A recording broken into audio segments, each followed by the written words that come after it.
This episode is brought to you by the Thrive Tribe. Check it out at chasingbrighter.com/Thrive Tribe. Welcome to Chasing Brighter, the podcast created as a guide to make midlife the best life. Are you ready to embrace the next chapter of your life with confidence and excitement? Join us each week as we bring you inspiring stories, expert interviews, and actionable tips to help you navigate the challenges and opportunities of midlife. Are you ready to chase brighter days ahead? Subscribe to Chasing Brighter now, and let's embark on this exciting journey together. Remember, your best life is just a listen away. Hi, thanks for joining us today. We are talking about tips for building stronger bonds with your partners.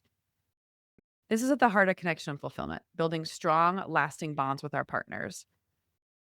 Whether you're navigating a romantic relationship, a long-term partnership, or even co-parenting dynamics, we are going to strengthen your connection and deepen your relationship. So grab your favorite drink and settle in. Let's get started, Jess.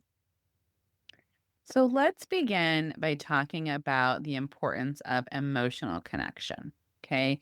A strong bond starts with a foundation of trust and emotional intimacy. This means feeling understood, valued, and safe with your partner. So emotional connection doesn't just happen, it's something that you have to cultivate intentionally. So, what does that look like? How do we do that? So one thing you could do is practice active listening. So put down your phone, make eye contact, and truly hear what your partner is saying and reflect back to show understanding, even if you don't agree. Yeah. When I think about active listening, I think about even just the regular, hey, how was your day?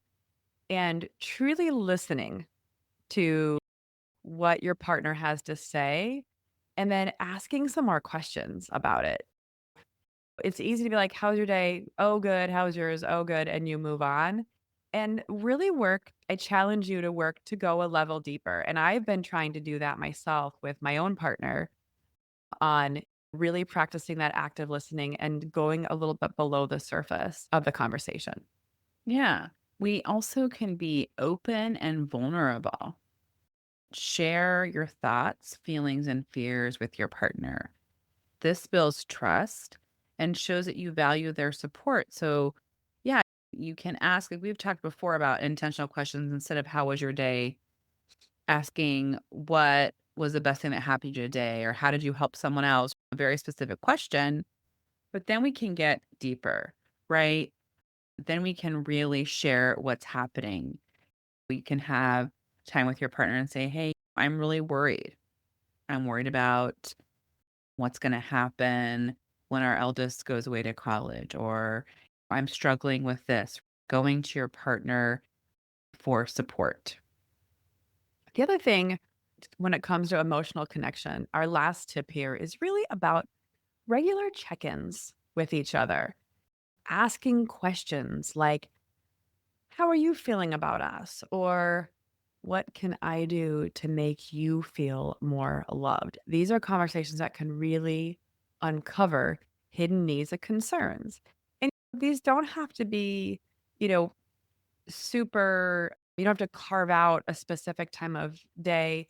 Thinking about these even on a day to day basis on regular check ins, when even maybe once a week, when you've got some special time set aside that you can have these conversations to have these deeper connections.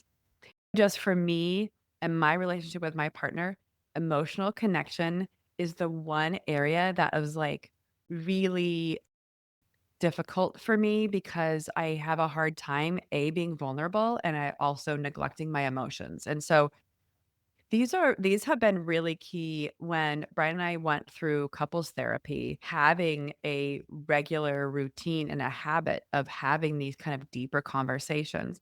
And don't get me wrong, we don't do it all the time, and we certainly get Right. out of sync. Right now, it's we've been really busy and it's been really hard. And so I love having these conversations and listening again and again to a lot of our Chasing Better episodes to remind me and refresh me about this because I think that regular check-in piece is really important. And it's something that can easily be overlooked and months can go by. And really thinking about how you can better connect on a regular basis is important. Yeah, we've done fun things like quizzes and stuff. Like we went online and I didn't read the 5 love languages book, but you can go to the 5 love languages and take a quiz. So we've taken a quiz before to see maybe instead of saying, "What can I do to make you feel more loved?" For some people that might overwhelm their partner, but you could send a quiz, right? Some other things that we have done using technology are there's an app called Between, and that's where you invite your partner to the app, and then it's just a special it's, like, different, I feel like when you're managing a family, texting becomes logistics, right? It becomes who's taking who, when, and where, and what are we having for dinner. And so Paired is like another app that has cute little emojis and it has like how long you've been together. And it's a way to communicate. And finally, there's an app called Paired, which you do have to pay for. But that is based on Gottman's couple counseling. And it has these little quizzes that are like the newlywed game where you have to answer for yourself and for your partner, but then they have relationship checkups. You ask more serious questions, and then it will break down into categories and say, oh, it looks like you and your partner need to work on these things. And there's like journaling, and that's another cool way. If you have a partner maybe who gets flooded easily or is overwhelmed, who needs to sit and think about things, or if you're really busy, I think that's a fun way to use technology to stay connected with your partner. I love that, Jess. And I think it's a great segue into our next topic, which is about shared experiences and quality time. It's one of the most powerful ways that you can strengthen a bond. And it's not just about the amount of time you spend together, but Yeah. it's about how intentional and meaningful that time is, whether it's creating rituals like a regular date night, morning coffee. Right now, Brian and I, our ritual, again, it changes, is Sunday morning walks. Hmm. Beck has goalkeeping on Sunday mornings, and there's an indoor walking track. And Yeah. so we've been going with him together. We usually drop him off and go back home, but and then we just walk for an hour, Yeah. 45 minutes to an hour together, which has really been great. And I think doing like walks together or like physical activity together, mostly walks, always walks and hikes with Brian has been a really important part of our own shared experiences. Yeah. We have tickets to the Vegas Golden Knights, although I did not go and just went by myself the other day because I was not feeling great. But that is something that we do together, which is our thing, which is fun. Sometimes we have a show that we're watching together, or we have times where we'll go to the gym together, just depending. But I think what's fun is that when you step outside your comfort zone together, right? Trying a new hobby, take a cooking class, Justin and I did a latte art class that we signed up for and had a private latte art lesson, which was fun. You can plan a small weekend adventure. You can explore something new that kind of builds excitement and connection together. Yeah, you know what we did over the, holiday break was we did a sushi night, and the intention was to be a family activity, but as with children, that activity is like 10 minutes, they shove every sushi in their face and they walk away, where Brian and I were creating this beautiful platter, so it ended up being a combination family/date time because Mhm. they got everything they wanted to go eat, and they went on their way, whereas we took more time and we were able to sit down and intentionally enjoy it. So it was fun, Yeah. fun way to try something Yeah. new. And you can unplug, right? Dedicate screen-free time to focus solely on each other. This can help you truly connect without distraction. I know we're talking about that for 2025, right? About Yeah. intentional time and being present. Yes. Yeah, it's very easy for us all to at least for me, I'm always trying to shove as much as I can in my day, whether I'm shopping for groceries while Brian and I are watching a show or something instead of, like, really spending time together to watch what is weird is, I guess, when we say screens, we mean phones, but we still can watch a show together. Yeah.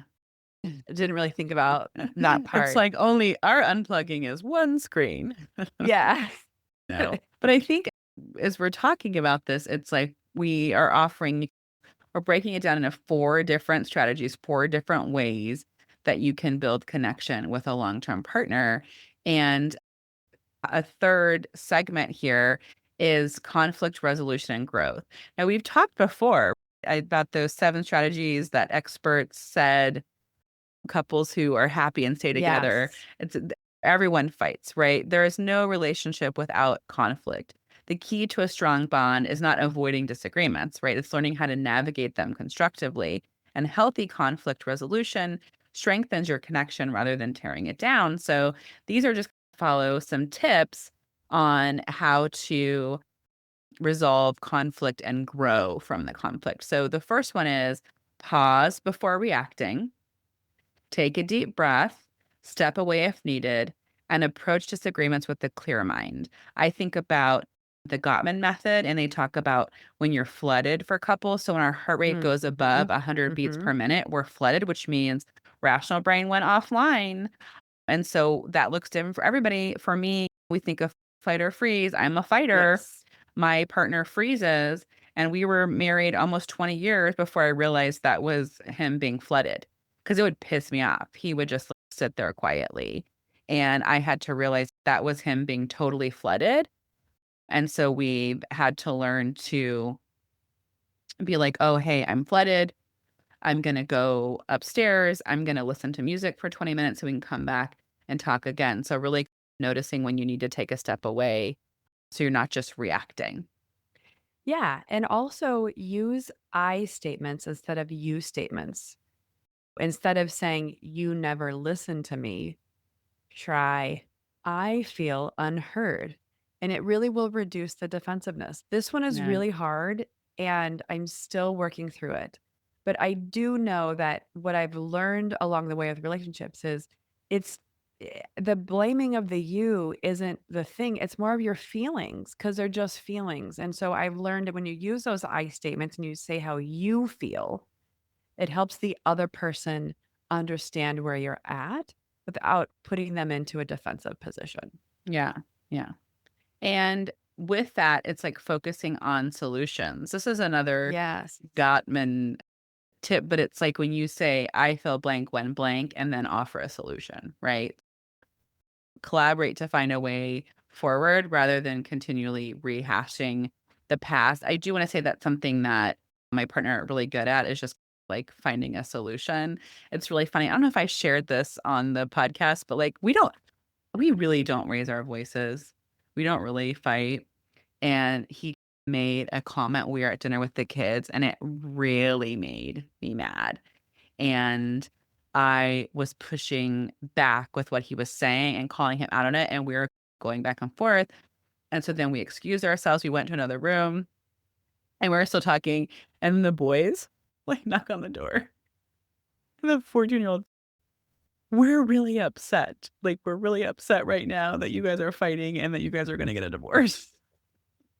And it was like, first of all, how funny that we don't act like that. We don't really we'll have little tips here and there, but we don't leave the room to continue a Yeah. conversation. We Yeah. never do that to the point where the kids were like, obviously, we're getting divorced. So I Like was like telling shit's them, going you down. guys, we're just having, first of all, we're trying to have a private conversation Yeah. and we're Yeah. fine and we love each other and we're not getting a divorce. And people fight all the time. Dominic, do you fight with your Gabby? Yes. Does that mean you hate her and you're moving out? No. Do you fight with your friend? Yes. Okay. Do you know a relationship with someone in your life that you haven't fought with? No. Okay. We have disagreements and whatever, but it was funny. I felt like it was a good test of like how stable and calm our home is. That they were like, what's happening? Maybe That's not. I funny. don't know. Yeah. It's well, and it's good that they voiced that in that way too. Yeah. Yeah. I think our final really strong tip on the conflict resolution, especially if you have a lot of recurring conflicts and the list keeps growing and not going away, is really seeking professional help if you need it. Yeah. And Mhm. couples therapy is a great way to learn tools for communication, conflict resolution, and truly understanding the other person. I think that's the one thing that I learned most from couples therapy was not only how to communicate, but it's like why. So if I say things a certain way, it makes the other person feel a certain way and Yeah. really seeing my partner differently. I Yeah. always heard that it helped you people like, "Oh, it helped us fall in love again," but I really do think it helped me learn to love my partner more than I did previously by just understanding them more. Yeah, it's scary. Like, I didn't wanna hear I wanted to go to couples therapy and just say, "Okay, fix all of these things for him." I don't wanna hear what I was doing. And so it was hard Yes, I work know that to is have hard. to Mhm. change, for me to have to change. But I know I talk a lot about the Gottman method. John and Julie Gottman are a married couple, and I believe they both have their PhD. I know John does, and they've written a million books, and they've done tons of research, and so I wanted someone that used those strategies, and that's where I learned about being flooded, and that really helped me, and I learned so many tools and tips and all kinds of things, and so I really enjoyed that. It wasn't easy, but like you said, you gain an awareness, and that helps Yes. you have compassion for your partner and see where they're coming from. Yes. Yeah. Yeah. Finally, our fourth tip or topic, I should say, is really about appreciation and gratitude. So, talking about appreciation, expressing gratitude is such a simple, powerful way to strengthen a bond, to let making the other person feel seen and know that they are loved. When they feel seen and valued, they also are more likely to reciprocate it. Yeah, and a culture of appreciation is the antidote if your current relationship has a culture of contempt and criticism. And so how do we shift that? One of the things is saying thank you often, even for small things like taking out the trash or making coffee. I try to make a big deal of it, especially for my kids, because I don't know. I wanna have a positive environment. I think for a while before I went to couples, I was allowing myself to talk maybe negatively about my husband in front of my kids, which is not nice, and and is not healthy, and so when he does things, I'll be like, "Oh my gosh, dad was working all day long, and look, now he's making he just made us chicken cutlets. Oh, look how he did that, and I know he worked all day and did that," or little things like that. I also do that in front of the kids too, to help them with gratitude, and then I talk to my partner alone and let him know how grateful I am for the things that he does. I love that. It's also sometimes where I'm saying thank you for something that I know that the person means to do in a kind act, even though I didn't want them to. Whether it's I make a mess when I cook sometimes and I try to clean while I go, and Brian ends up picking up the pieces and cleaning. But typically there are like things I don't want him to clean because I was like, oh, that's going to be a lot of work. I'm going to do that later. And then he'll do it. So that I'm like, thank you, even though I feel like bad that I put him in that position. So Yeah. another thing though is just leaving little surprises, a little heartfelt notes, a holiday treat, a random act of kindness can go a long way. We had these heart stickers when we were in couples therapy, and we would leave like little random hearts and like little things everywhere. Yeah. And we probably need to get back in the habit of doing that because that's always a nice, although the stickers that we put are still in the places that we put Well, and I them. think that goes back to, again, didn't read the love languages book, but when I think about, like, how you receive love, I love giving gifts, and that's, like, what, tokens of appreciation Yeah. and the love languages, but, like, that does not speak to my husband. He doesn't care when I give him little gifts. And so it's like learning, okay, like, that's not speaking him, but words of affirmation, like, a little note or something like words of affirmation or acts of service would really speak to him. Yeah. And I think the other topic on this in terms of gratitude and appreciation is acknowledging their strengths. And this is something that I sometimes feel like I'm saying the same thing over and over, but actually it's very well received by my partner. Yeah. There are things where you want to compliment your partner, tell them what qualities you admire about them. Maybe it's their patience, their humor, all of those things where I feel like I said it once, it's fine. Doesn't that last 20 years? No, Yeah. it doesn't. Like Yeah. they love to hear that again and again. And whether they forget that you feel that way or just want to hear you say it, it's definitely something that I need to make more of an intentional effort to do. Yeah. Our final thoughts here, building a strong bond with your partner isn't about grand gestures or perfection. It's about showing up consistently with intention, love, and respect. We focus today on appreciation, conflict resolution and growth, shared experiences and quality time, and emotional connection. But it can look different for everyone. It's really about when both of you in the relationship are feeling seen, heard, and valued. Start with small changes and watch how your connection can continue to deepen over time. Thanks for listening today. Don't forget to subscribe so you can hear our latest episodes as soon as they drop. If you loved today's episode, share with a friend. Come visit us on Instagram or Facebook. Make sure to give us a follow. We have lots of giveaways. If you want to know more about Kelly and I, read our blogs, find more tips, tools, and resources, check that out at chasingbrighter.com. Thanks.